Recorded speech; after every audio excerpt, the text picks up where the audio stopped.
दोस्तों, हिंदू धार्मिक ग्रंथों की मान्यताओं के अनुसार धरती पर बढ़ते पापों को खत्म करने के लिए भगवान विष्णु खुद संसार में अवतार के रूप में प्रकट हुए हैं। आज हम भगवान विष्णु के इसी 10 अवतार के बारे में बात करेंगे, लेकिन वीडियो शुरू करने से पहले हमारी सोली एजुकेशन के इस वीडियो को लाइक और शेयर जरूर करें।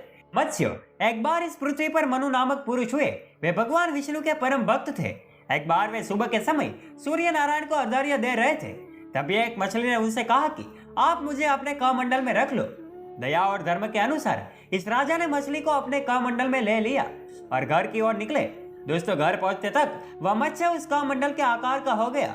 राजा ने इसे एक पात्र पर रखा, परंतु कुछ समय बाद वह मत्स्य उस पात्र के आकार की हो गई।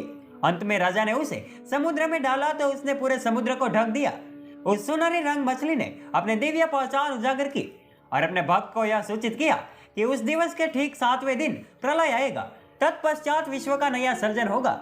विष्णु ने मनु को आग और बाढ़ के माध्यम से दुनिया के आने वाले विनाश की सूचना दी और मनु को दुनिया के सभी प्राणियों को इकट्ठा करने और उन्हें देवताओं द्वारा निर्मित नाव पर सुरक्षित रखने का निर्देश दिया। जब जल प्रलय होता है तो विष्णु एक सिंह वाली एक बड़ी मछली के रूप में प्रकट होते हैं, जिसमें मनु नाव बांधते हैं जो उन्हें सुरक्षा की ओर ले जाती है। पूर्व समुद्र मंथन की कथा में देवताओं और असुर अमरता का अमृत प्राप्त करने के लिए दूध के सागर का मंथन कर रहे थे। उन्होंने मंदार पर्वत का उपयोग मथनी के रूप में किया, लेकिन वह डूबने लगा। विष्णु ने उन्हें अपना कार्य पूरा करने की अनुमति देने के लिए पहाड़ का वजन उठाने के लिए कछुए का रूप धारण किया। इस प्रकार भगवान विष्णु मंदर पर्वत और वासुकी नामक नाग की सहायता से देवों एवं असुरों ने समुद्र मंथन करके 14 रत्नों की प्राप्ति की। वराह विष्णु के निवास स्थान वैकुंठ के द्वारपाल जया और विजया को 4 कुमारों द्वारा शाप दिया जाता, जिसके बाद वे विष्णु के शत्रुओं के रूप में असुरों के रूप में 3 बार पुनः जन्म लेना चुनते हैं। अपने पहले जन्म में वे हिरण्याक्ष और हिरण्यकशिपु भाई के रूप में पैदा हुए। वराह हिरण्याक्ष को हराने के लिए प्रकट हुए, जिसने पृथ्वी का अपहरण कर लिया था और पृथ्वी देवी के भूमि का विस्तार करके उसे महासागर के तल तक ले गए। ऐसा माना जाता है कि वराह और हिरण्याक्ष के बीच युद्ध 1000 साल तक चला था, जिसे अंततः वराह ने जीत लिया। वराह ने पृथ्वी को अपने दांतों के बीच समुद्र से बाहर निकाला और ब्रह्मांड में उसे उसके स्थान पर पुनः स्थापित किया। दूसरी हिरण्यकशिपु ने अपने पुत्र प्रहलाद, जो विष्णु का भक्त था, उसके साथ साथ सभी को उनकी धार्मिक मान्यताओं के लिए सताया, लेकिन लड़के को भगवान द्वारा सुरक्षित किया गया था और उसे मारा नहीं जा सका। इस प्रकार नुकसान पहुंचाने के कई प्रयासों से उसे बचाया गया। विष्णु एक मानव रूपी अवतार के रूप में अवतरित हुए। उनका शरीर मनुष्य का और सिर तथा पंजा शेर के थे। उन्होंने हिरण्यकशिपु का शरीर धड़ से अलग कर दिया और अपने भक्त प्रहलाद सहित मनुष्यों के उत्पीड़न को समाप्त कर दिया। वे भारत में, खासकर दक्षिण भारत में वैष्णव संप्रदाय के लोगों द्वारा एक देवता के रूप में पूजे जाते हैं, जो विपत्ति के समय अपने भक्तों की रक्षा के लिए प्रकट होते हैं। वामन प्रहलाद के पोते राजा बलि भक्ति और तपस्या के साथ स्वर्ग के राजा इंद्र को हराने में सक्षम थे। इसने अन्य देवताओं को परास्त कर दिया और तीनों लोकों पर अपना अधिकार बढ़ा दिया। देवताओं ने विष्णु से सुरक्षा की अपील की और वह बालक वामन के रूप में अवतरित हुए। राजा के एक यज्ञ के दौरान वामन उनके पास आए और बलि ने उनसे जो कुछ भी मांगा उसे देने का वादा किया।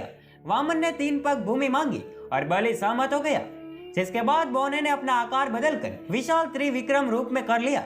अपने पहले कदम से उन्होंने सांसारिक क्षेत्र को कवर कर लिया, दूसरे कदम से उन्होंने स्वर्गीय क्षेत्र को कवर किया और इस तरह प्रतीकात्मक रूप से सभी जीवित प्राणियों के निवास को कवर किया। बाली को एहसास हुआ कि वामन भगवान विष्णु के अवतार थे। फिर राजा ने वामन को अपने पैर रखने के लिए तीसरे स्थान के रूप में अपना शीर देने की पेशकश की।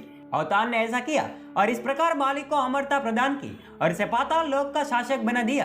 परशुराम वह जमदग्नि और रेणुका के पुत्र है और उन्हें शिव की तपस्या के बाद वरदान के रूप में एक कुल्हाड़ी मिली थी। एक बार राजा कार्तवीर्य अर्जुन और उनका शिकार दल परशुराम के पिता जमदग्नि के आश्रम में रुके।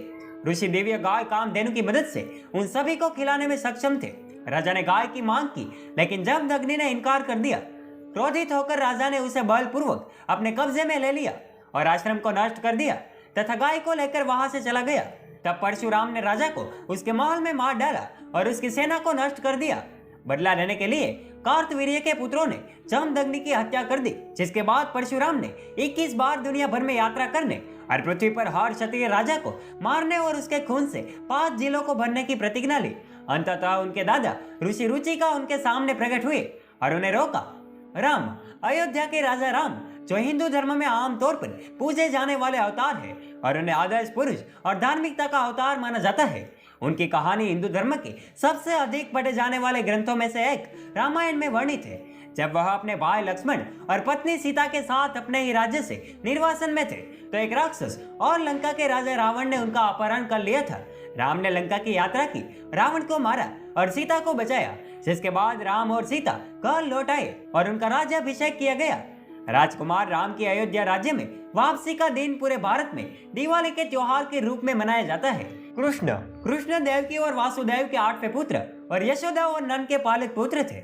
हिंदू धर्म में अक्सर पूजे जाने वाले देवता कृष्ण का जन्म अपने अत्याचारी मामा कंस को मारने के लिए हुआ था। वह महाभारत के एक प्रमुख नायक है, जिनमें से सबसे उल्लेखनीय रूप से उन्होंने कुरुक्षेत्र युद्ध में अर्जुन के सारथी की भूमिका निभाई थी। वह प्रेम, कर्तव्य, करुणा और चंचलता जैसे कई गुणों का प्रतीक है। कृष्ण का जन्मदिन हर साल हिंदुओं द्वारा चंद्र सौर हिंदू कैलेंडर के अनुसार कृष्ण जन्माष्टमी पर मनाया जाता है, जो ग्रेगोरियन कैलेंडर के अगस्त के अंत या सितंबर की शुरुआत में आता है। कृष्ण को आमतौर पर हाथ में बांसुरी लिए हुए चित्रित किया जाता है। कृष्ण महाभारत, भागवत पुराण और भगवत गीता में भी एक केंद्रीय पात्र है। बौद्ध धर्म के संस्थापक गौतम बुद्ध को आमतौर पर हिंदू धर्म में विष्णु के अवतार के रूप में शामिल किया जाता है। बुद्ध को कभी कभी हिंदू धर्म ग्रंथों में एक उपदेशक के रूप में चित्रित किया गया है, लेकिन एक अन्य दृष्टिकोण उन्हें एक दयालु शिक्षक के रूप में प्रशंसा करता है, जिन्होंने अहिंसा के मार्ग का प्रचार किया। लेकिन दोस्तों, महाराष्ट्र और गोवा में कुछ मंदिर की मूर्तियों और हिंदू ज्योतिष पंचांगों में विठोबा की छवि विष्णु के 9वें अवतार के रूप में बुद्ध की जगह लेती है, जबकि ओडिशा की कुछ उड़िया साहित्य कृतियों में बुद्ध को प्रतिस्थापित करके जगन्नाथ को 9वें अवतार के रूप में माना गया है। कल्कि को विष्णु के अंतिम अवतार के रूप में वर्णित किया गया है, जो कलयुग के अंत में प्रकट होते हैं। वह एक सफेद घोड़े पर सवार होंगे और उसकी तलवार धूमकेतु की तरह चमकती हुई होगी। वह तब प्रकट होगी जब केवल अराजकता, बुराई और उत्पीड़न व्याप्त होगा, धर्म गायब हो जाएगा और वह सतयुग और अस्तित्व के एक और चक्र को फिर से शुरू करने के लिए कलयुग को समाप्त कर देंगे। दोस्तों, हिंदू धर्म के इन दशावतार बारे में जानकर आपको कैसा लगा, हमें कमेंट करके जरूर बताएं। और अगर आपको यह वीडियो पसंद आया हो तो इस वीडियो को शेयर करो, लाइक करो और ऐसे ही मजेदार वीडियो को देखने के लिए हमारे फेसबुक पेज को फॉलो जरूर कीजिए और हमारे यूट्यूब चैनल को सब्सक्राइब करके बेल आइकन दबाना मत भूलें। धन्यवाद।